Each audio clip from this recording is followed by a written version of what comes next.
Hey, what's going on, everybody? This is a track guide for Super Formula SF23 on Iracing. Fix It Up series. It's week 4 of the championship and we are on Silverstone. Before we dive in, I had a couple of people ask me how to replicate identical track conditions to mine. Very simple. When in Iracing, you will create a test server. So hit this green button in the top left corner. And then you'll select the box with the temperature on the right side. Very important to select the right date and time, the same ones that I have. Then you'll click on static weather and you'll adjust cloud cover, track moisture, temperature, wind speed, and humidity. I usually drive in various track conditions. I'll share what they are in the video description. It's really important to have the same track conditions when you are trying to improve your lap times and compare them to somebody else's. This will make sure you are comparing apples to apples. So now let's look at the hot lap. And again, we are on Silverstone, which is one of the most iconic tracks in the motorsport history. The very first Formula 1 Grand Prix took place here in 1950. It's a very fast track with a lot of high-speed corners and sections, and in order to go quick on this track, you have to have your line down. You have to be driving on that perfect racing line, as well as being able to position your car the right way, and we'll deep dive a little bit on that. And I know a lot of people struggle with the last chicane. It gives everybody troubles. So I have a neat little trick to share with you how to be more effective driving through it and take less risks. So make sure you stay till the end. Now let's watch the hot lap.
And that was 135.728.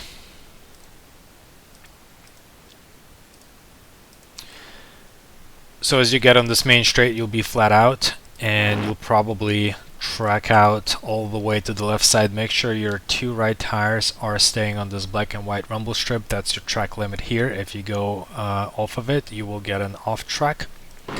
So we'll continue being flat out. Prepping for this next right-hander, you will dip your left two tires on the rumble strip, black and white rumble strip here, but you will not go all the way because there's a little drop off here, and if you go too far, the car's balance will be a little bit offset. So again, put your tires just right on the rumble strip, but don't go too much or the car will get upset. We'll be flat out through the next two turns, and we want to get as close as possible to the red curves, but we will not get on them.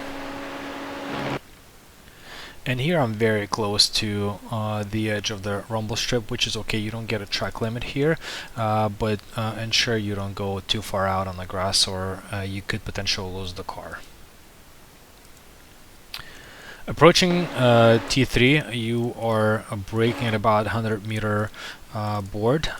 It's a heavy braking zone. You will be braking, your peak brake pressure will be at about 80%, but it's a slow application braking zone, meaning you will be at peak brake pressure at the 50-meter board, even though you start at 100, right? So you are gradually increasing the brakes. Gradually, for a Formula car, it's still fairly quick.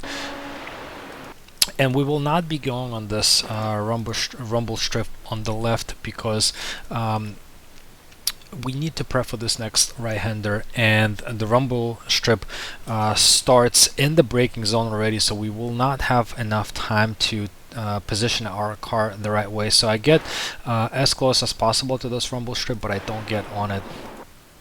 Again, peak brake pressure at a 50-meter board, 80%. And we are trail braking through this right-hander and staying as close as possible to the red sausage curb, but we're not getting on it. We will not track out all the way to the left because we need to prep and position our car for this next left-hander. We are staying in a second gear, and we want to return the car all the way to the right as much as possible. You probably won't be able to go all the way, but as much as possible in order to open up this left-hander. You will start braking as you sort of orient yourself with this, the beginning of this curb. So you'll have to sort of, with your peripheral vision, recognize it and start braking. It's not a very heavy braking zone. You will brake at about 25 to 30% and stay in a second gear and trail brake through this corner. You'll wrap your car around, and you'll see here I'm still applying the brakes as I'm approaching it. So you'll wrap your car around this sausage curve without getting on it, and you want to stay very, very close to it, and then track out all the way to the right side. You could get on this rumble strip, but make sure you don't go off track or you will lose the car. And it's very important to straighten your car before you apply full throttle. As you can see here, I'm about 65 to 70% throttle here, and I don't apply full throttle until my wheel is fully straight. So as you can see here, once it's straight, I'm flat out. And the reason why you want to make sure you don't do it, because it's really easy to lose a car in this corner. There's not a ton of grip here, so you know, you only have a finite amount of grip available to you.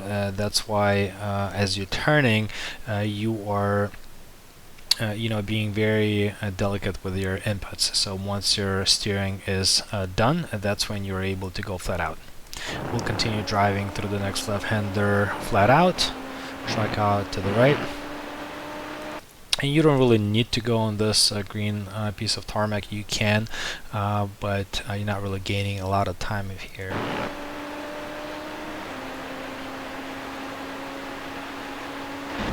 T6 is not a heavy braking zone. You start braking at about 50-meter board, and you will brake at about 35-40%. You will use all of the track here. As you can see, I'm dipping my two right tires all the way in the grass, and that will help you open up this next corner, which is pretty important, fast left-hander. So you will be trail braking a lot through this corner and rotating the car. You will apex at the last red curb here, and you can you know, cut through this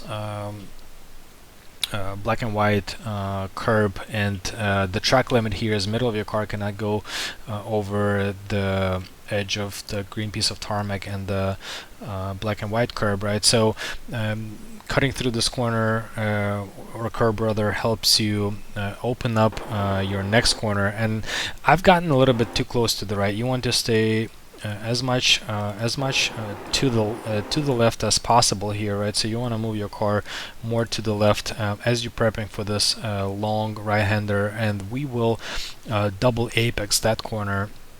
We'll stay in the third gear here, and I've actually lost about a tenth and a half here. So when you're driving through a very long right-hander or left-hander, you're usually, especially in Formula cars, you usually are quicker when you double apex, right? It's a better line, and it helps you carry a little bit more speed through that corner. And double apex means you sort of touch the curb twice, right?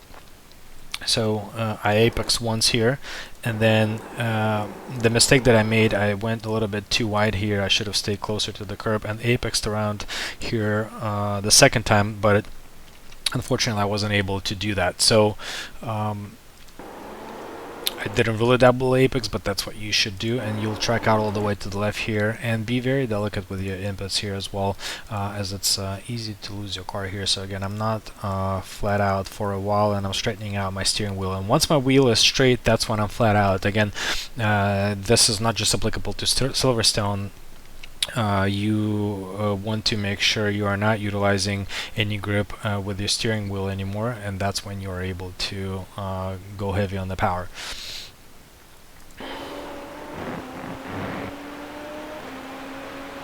So we'll cut through this corner and stay closer to the wall. Obviously try to avoid hitting this wall, or you will lose your front tire, front wheel rather.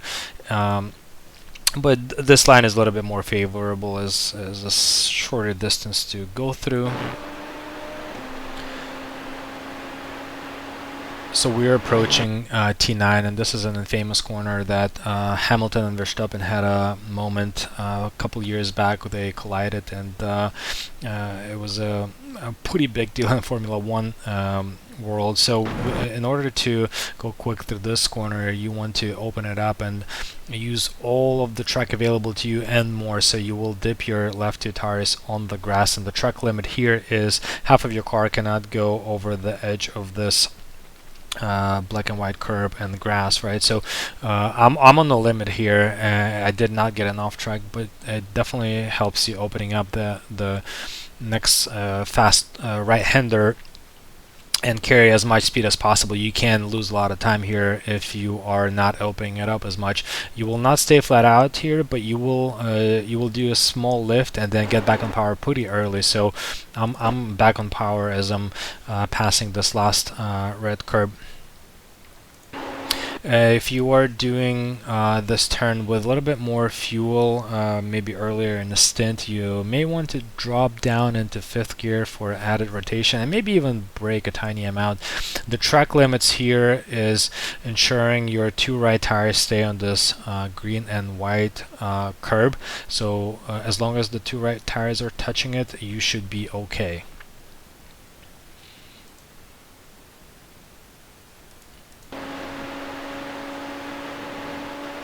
So you will be flat out through this section. You'll stay as close to the sausage curb as possible, and then you will get your car on these red curbs here in the second turn.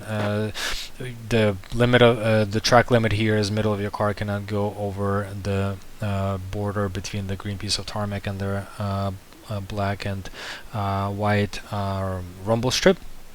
So you do want to cut through this curb to open up this next coming corner. So this is the infamous Maggots and Backets section. It's a lot of fun, and in the real world you feel a lot of G-forces going through this, and you can gain or lose a lot of time in this section, right? So not a heavy braking zone. As you're going through the second curb, you will move the car to the right as much as possible and open up this left-hander here, and it's a gentle application of the throttle, maybe 10%, and you will get as close to the red two red curbs here, and then you will position your car to the left as much as possible to open up this right-hander before the long straight. So this is a key corner here, so you want to move all the way to the left as much as possible. Apply brakes, again not a very heavy brake application, maybe 30%, and then you'll trail brake, and you are as early on power as possible. And you will track out all the way to the left here. There's actually a little bit more room here for me, so I probably could have carried even a little bit more speed here. You can go a little bit more to the left, but do not risk it getting on the grass because you will lose the car here.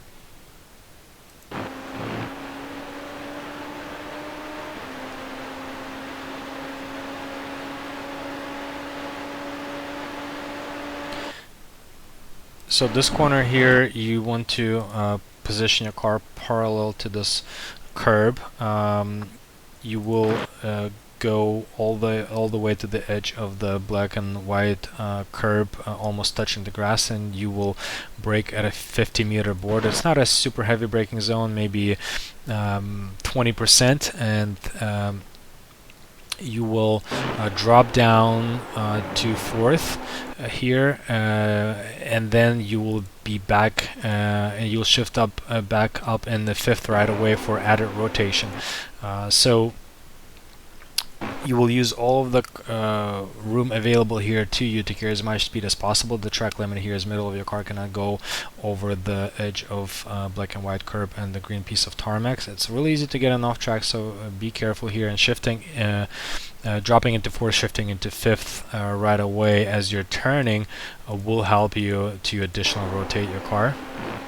And this is the section that a lot of people struggle with. It's the last chicane, very heavy braking zone.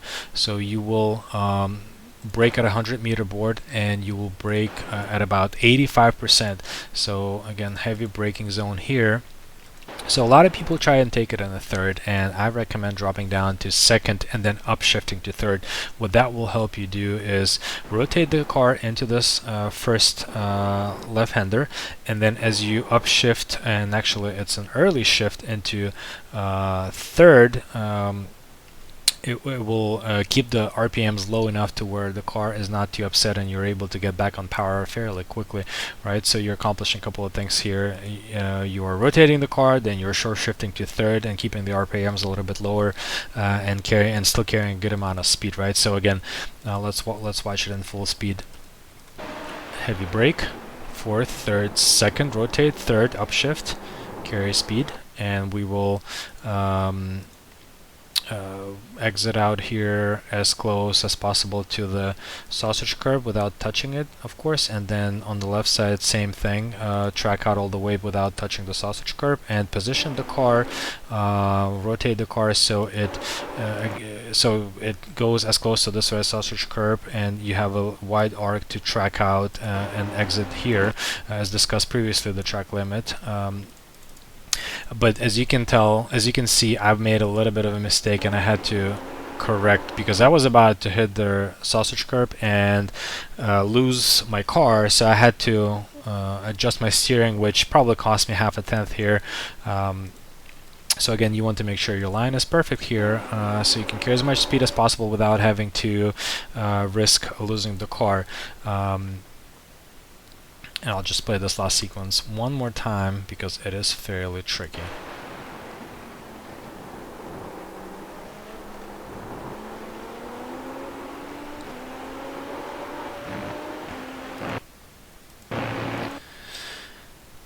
And that's it for the track guide. Let's talk about overtaking real quick. So a lot of overtaking spots here. I would avoid overtaking in the first and second corner. The fast flat out corner is really difficult to do so and risky.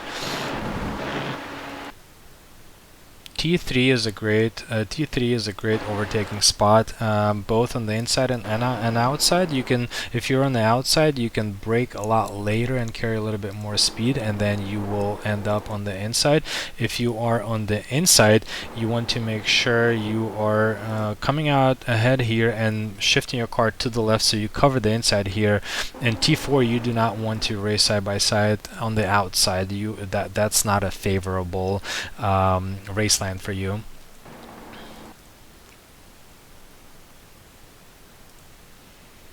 So T6 is a great spot for overtaking as well, and you can also do both inside and outside. If you're on the outside, carry a little bit more speed and brake later. If you're on the inside, wrap your car around and try to come out on top here and position your car on the inside, because over here it's a lot more favorable to be on the inside than on the outside. It's still possible to carry enough speed and pass on the outside, but it's not as easy. As discussed, you can race side by side here. I would try to avoid it. Again, Hamilton and Verstappen had an issue a couple of years back. If you're racing for a podium and maybe it's last lap of the race, you can try it here, but be careful because people do tend to go wide, and especially if you are on the outside. If I were to try and overtake here, I would absolutely try and stay on the inside. I would not race in the Maggots and Beckett's. I learned the hard way. Had a pretty bad shunt here in Formula 3. I would rather prefer you getting a really good exit on this main straight, so setting up your car and to have a really good exit here, and then this straight is perfect for overtaking. You can race here. I do prefer staying on the inside here, as people do tend to go wide. I would avoid racing into the chicane side by side. It's really tricky, not a ton of room here. Maybe if you're fighting for position last couple laps, but again, I would try and avoid doing that.